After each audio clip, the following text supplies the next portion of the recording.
کہ نبی اکرم صلی اللہ علیہ وسلم بھی کسی وقت عجیب کیفیت میں یہ فرمایا کرتے تھے، اے اللہ ما عبدناک حق عبادتک، ہم تیری بندگی اور اطاعت نہ کر سکے جیسے کہ اس بندگی اور اطاعت کا حق تھا، وما عرفناک حق معرفتک، ہم تجھے پہچان نہ سکے، تیری معرفت حاصل نہ کر سکے جیسے کہ تیری پہچان اور معرفت کا حق تھا۔ سورہ حج کے آخر میں آیا ہے وما قدر اللہ حق قدرہ،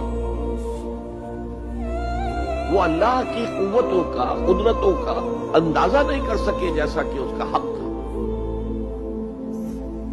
اور اسی آخری رکوع میں سورہ حج کے یہ بھی آیا ہے جاہدوا فی اللہ حق جہادہ، جہاد کرو اللہ کے لیے جیسا اور جتنا کہ اس کے جہاد کا حق ہے۔